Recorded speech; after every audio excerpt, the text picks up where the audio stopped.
ये कहानी है चंद्रपुरा नाम के एक ऐसे गांव की जहां सूरज ढलते ही सन्नाटा अपनी चादर ओढ़ लेता था।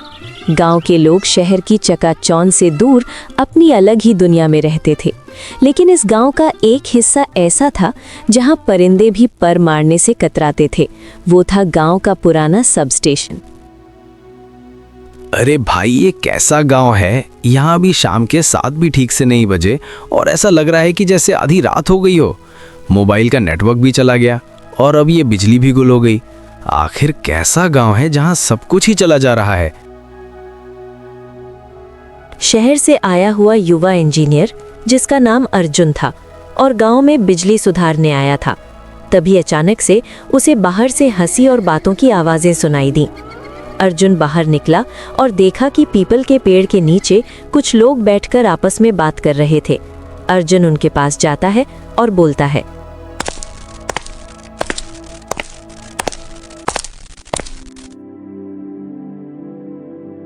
हरीश काका, ये रोज का क्या झमेला है। शाम होते ही पूरे गांव का फ्यूज उड़ जाता है क्या?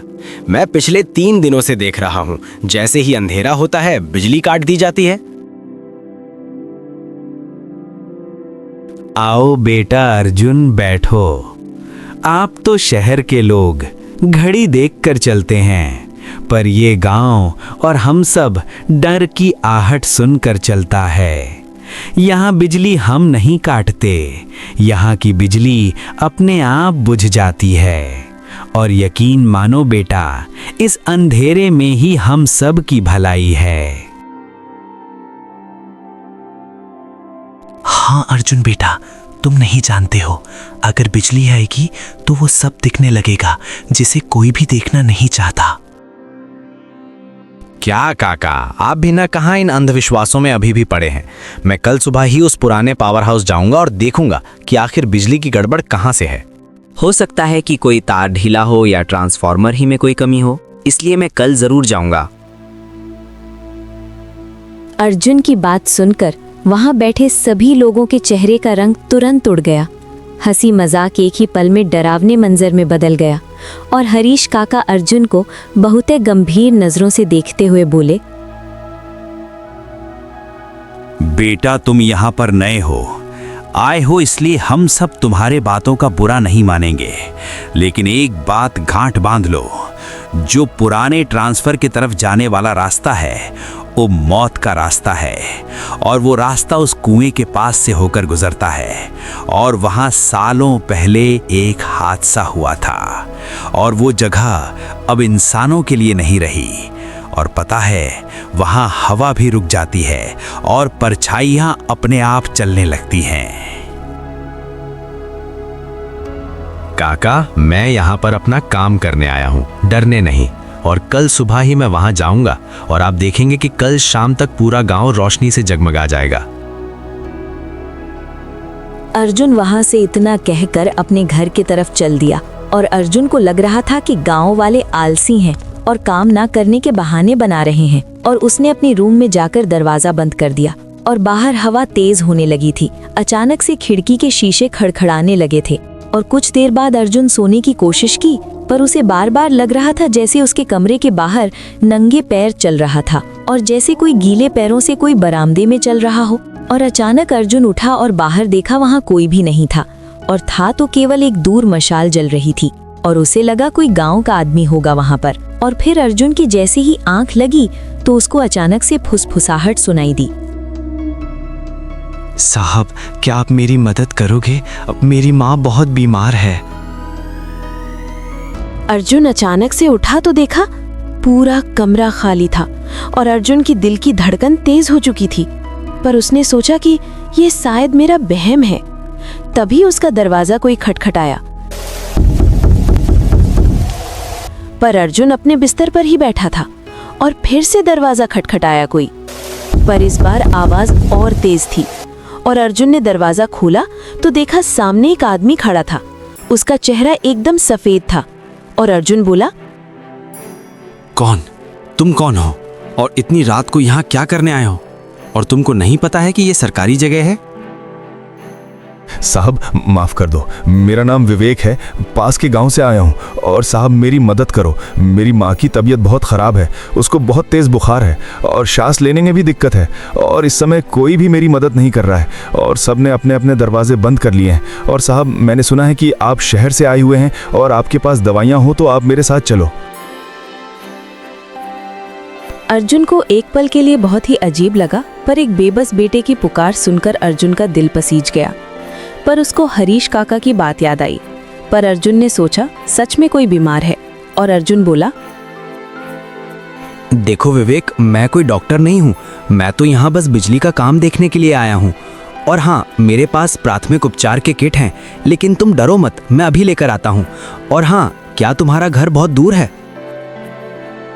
नहीं साहब, मेरा घर तो उसे कुएं के पास है और अगर हम इस पगडंडी से जाएंगे तो बहुत ही जल्दी पहुंच जाएंगे।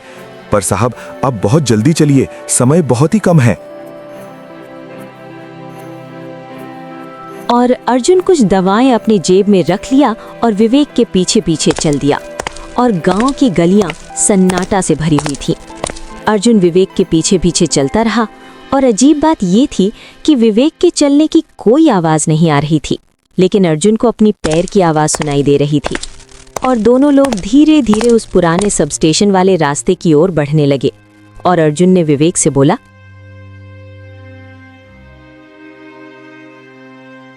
विवेक, तुम लोग इतने सुनसान इलाके में क्यों रहते हो? और यहाँ तो बिजली के खंभा भी पुराने हैं। कल मैं इसी इलाके का मुआयना करने वाला था। साहब हम वहाँ रहते नहीं हैं, हम वहाँ बंधे हुए हैं बहुत सालों से। और वो कुआं हमें कहीं जाने ही नहीं दिया और रास्ता थोड़ा कठिन है। जैसे ही अर्जुन उस घर के आंगन में पहुंचा, एक भयानक सड़न की बदबू हवा में फैल गई। और तभी विवेक बोला, साहब अंदर जो भी चीज देखिएगा तो आप घबराएं मत, क्योंकि ये मेरी मजबूरी है। अर्जुन का मन कह रहा था यहाँ से भाग जाएं, लेकिन उसके पैर जैसे जमीन से चिपक गए थे और अंदर का नजारा देखकर अर्जुन का दिल कांप गया। कमरे की हवा इतनी भारी और बहुत ही बदबूदार थी, अर्जुन को तो सांस लेने में भी दिक्कत आ रही थी। और वो सड़न की महक अब असहनीय हो गई थी।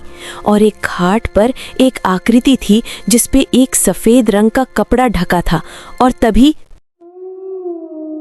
विवेक, विवेक तुम कहाँ हो? तुम दिखाई क्यों नहीं दे रहे हो? और यहाँ इतनी बदबू क्यों है? क्या ये तुम्हारी माँ है? लेकिन कोई जवाब नहीं आता है। और विवेक जो अभी तक अर्जुन के बगल में खड़ा था, अचानक से कहीं गायब हो गया था। और तभी चादर हटी और एक बुढ़िया और आ गई, जिसका चेहरा झुर्रियों से भरा हुआ था और आंख भी धसी हुई थी। और उसके अर्जुन से बोला, विवेक बोल रहा था कि शहर से कोई साहब आए हैं जो गांव का अंधेरा दूर करेंगे। क्या तुम मेरा अंधेरा दूर करोगे? अर्जुन के गले से आवाज नहीं निकल रही थी। कुछ समय चुप रहा, फिर अर्जुन ने हिम्मत जुटाकर बोला, जी माँ जी, विवेक ने कहा कि उसकी माँ की तबीयत खराब है और आप उसे बुला रही हैं। मैं कुछ दवाइयाँ लाया हूँ, मैं दवाइयाँ दे देता हूँ। बेटा, अब तो दवाइयाँ तो काम नहीं करेंगी, अब तो बस हिसाब का समय है। और देखो, बाहर उस खंबा को आज भी टूटा हुआ है। और बाहर वही खंबा जो विवेक के घर गिरा हुआ था, अब और भी अजीब तरह से चमक रहा था। और अचानक विवेक की परछाई दिखाई दी, पर विवेक दिखाई नहीं दे रहा था। और वो परछाई अर्जुन से बोली, साहब आप सोच रहे होंगे कि मैं आपको यहाँ क्यों लाया। साहब ये कोई घर नहीं है, ये एक जेल है, जहाँ 2 साल पहले ये खंबा गिरा था तो गांव के लोग बस तमाशा देख रहे थे। किसी ने बिजली काटने की कोशिश नहीं की और यहाँ तड़पता रहा। और फिर मेरी माँ ने मुझे बचाने आई और वो भी बिजली की चपेट में मेरे साथ आ गई। अर्जुन ने देखा कि दोनों लोग मर चुके हैं, फिर भी मेरे सामने जिंदा कैसे हैं? और अर्जुन ने बोला, विवेक, तुम लोग मर चुके हो। विवेक, तुम मुझे जाने दो, इसमें मेरी कोई गलती नहीं है। मुझे यहाँ से जाने दो, मैं तो बस तुम्हारी मदद करने आया था। साहब, इसमें आपकी गलती नहीं है। कसूर उस सिस्टम का है जिसने सबको भुला दिया है। पर आज रात वो खंबा फिर से जिंदा हो गया है और उसे एक बलि चाहिए जिससे गांव की बिजली फिर से जिंदा हो उठे। और मेरी माँ को मुक्ति तभी मिलेगी जब उस खंभा को कोई अपने हाथों से छुएगा और सारा करंट अपने अंदर सोख लेगा। अर्जुन समझ गया था कि विवेक उसे यहाँ अपनी नाक की जान बचाने नहीं बल्कि मुझे यहाँ बलि चढ़ाने के लिए लाया है लेकर। और जो बूढ़ी औरत बैठी थी अब वो अर्जुन के करीब आ गई थी और उसके मुंह से ठंडी हवा निकल रही थी और अर्जुन से बोली, बेटा तुम डरो मत, बस एक बार उस तार को तुम पकड़ लो और सब कुछ ठीक हो जाएगा और सारा गांव जगमगा उठेगा। क्या तुम इस नेक काम को नहीं करोगे? और तभी अर्जुन को एहसास हुआ कि वो किसी घर के अंदर नहीं बल्कि किसी कब्र के अंदर खड़ा है। और अर्जुन उन सब से बोलने लगा, नहीं नहीं, बल्कि तुम लोग मिलकर मुझे मारना चाहते हो। तभी विवेक का हाथ धीरे धीरे अर्जुन की तरफ बढ़ने लगा और अर्जुन डर से कांपने लगा। अभी अर्जुन ने विवेक से बोला, विवेक देखो, तुम ऐसा नहीं कर सकते हो। मैं तो तुम्हारे माँ को बचाने के लिए आया था, पर तुम मुझे बिना किसी वजह के ही मारने की कोशिश कर रहे हो। सारा कसूर तो गांव वालों का है।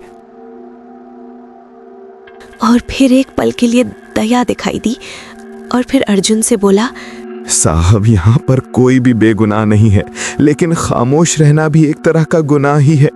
जब मेरा और मेरी माँ का दम घुट रहा था तो सब अपने घरों में दिए जला के बैठे थे, लेकिन आज आपको उस बिजली को भी महसूस करना होगा जिसने हमारे सारे सपनों को जलाकर राख कर दिया। अचानक घर का दरवाज़ा जो अभी पत्थर की तरह जमा हुआ था अब वो भी चमकने लगा और तभी अर्जुन को मौका मिला और वो तुरंत वहाँ से निकलकर भागने लगा ताकि कुएं के पास पहुँच जाए और गांव के लोग अर्जुन को देख सकें ताकि उसकी जान बच जाए। लेकिन बूढ़ी औरत की डरावनी हंसी सुनाई दे रही थी। तभी अर्जुन उस कुएं के पास पहुँच गया जिसे गांव वाले यम का द्वार कहते थे। तभी वहाँ भी विवेक आ गया। अर्जुन, तुम डरो मत। मेरी आत्मा को शांति तभी मिलेगी जब पूरे गांव वाले इस कुएं के पास आकर माफी मांगेंगे। तभी मेरी और मेरी माँ की आत्मा को शांति मिलेगी। ठीक है विवेक, कल सुबह ही मैं सबको लेकर यहाँ आऊंगा और सब माफी भी मांगेंगे। और अगले सुबह गांव वाले सब लोग आते हैं और माफ़ी भी मंगाते हैं और विवेक और उसकी माँ की आत्मा को शांति मिल जाती है और गांव फिर से जगमगा जाता है।